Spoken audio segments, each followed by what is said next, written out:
Hello, Umut here. Welcome to another video. Today I'm going to work on my napkin journal, but I see that all my pages are finished, so I created another mixed media insert here. I just use mixed media paper, which is thick, and cut it with the size that I want, and then I staple them easily. Instead of buying new ones, because I have a lot of mixed media papers that I can use. This is the napkin I chose for this video. They are mushrooms. I love the colors and I love mushrooms. I don't know why, but they look so cute. So I'm just removing the backing of the napkin. There are generally two, and the second one comes off more difficultly, but I managed it.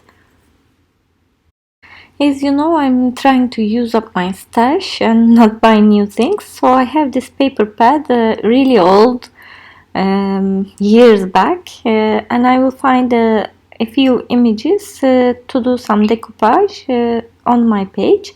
So I will have these beautiful flowers, and I will cut out a couple of pieces to write my sentiment on it.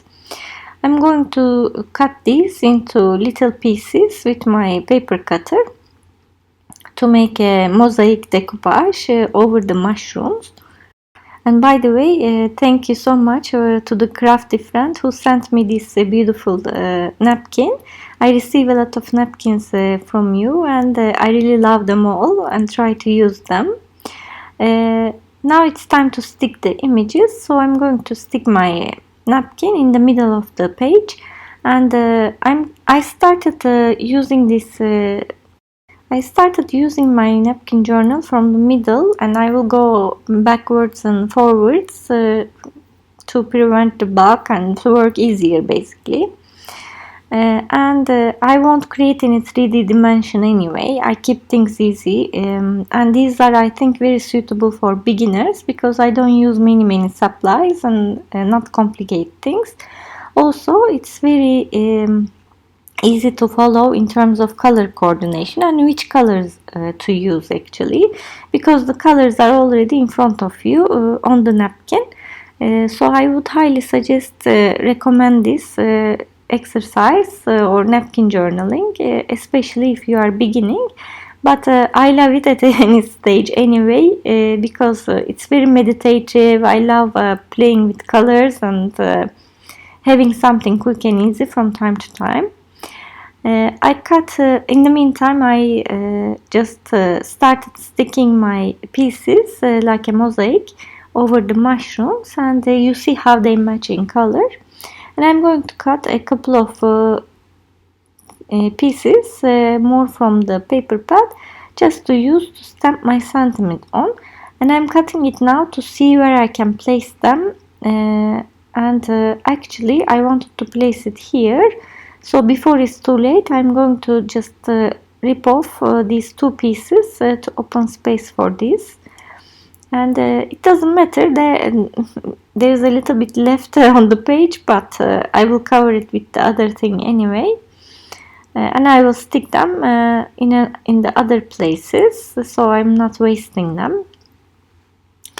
I'm using matte medium to stick all my images, and I'm covering also on top of them in case I do shadowing, things like this. And after this, I'm going to use a different method to give color to the page and make my napkin disappear into this page. I'm using this sponge roller. It's very soft, and I took some gesso and I used some liquid gesso, like light gesso. It doesn't matter, use white paint, mixed media, heavy body, it doesn't matter. Just roll this sponge on it, and I'm just going over all the page with this. This gives a very subtle coverage that starts blending all the images together. And now you will see I will bring other colors as well. I'm using my Paper Artsy mixed media paint, acrylic paint, and I'm using similar colors that I see on the napkin. This is pumpkin soup. This is a bit brighter, but I wanted to bring some brightness and lightness to the page, and it still goes with all the rest of the colors. And I will keep adding more colors anyway.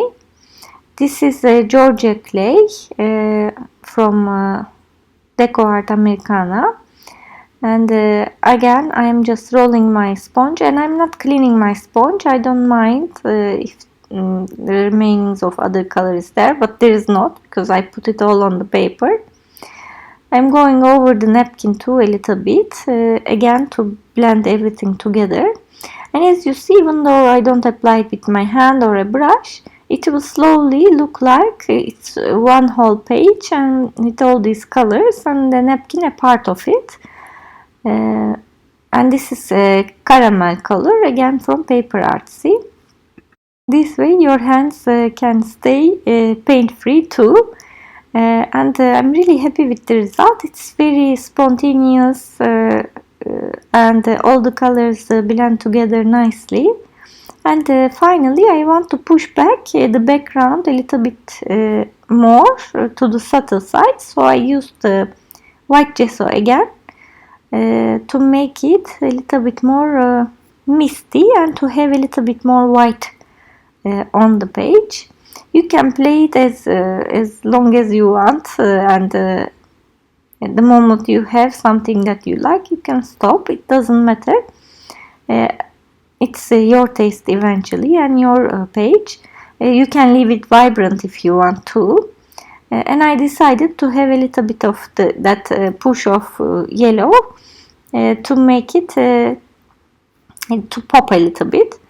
Now I'm going to do my splashes. I will do the white splashes first and then continue on the page. I think with multiple colors it's important to have that cohesiveness, and the splashes give that, and I like the look of them anyway. And after they dry, I will take this sepia color archival ink and my script stamp from Penny Black. It doesn't matter, use whatever you have, and cover all the page randomly.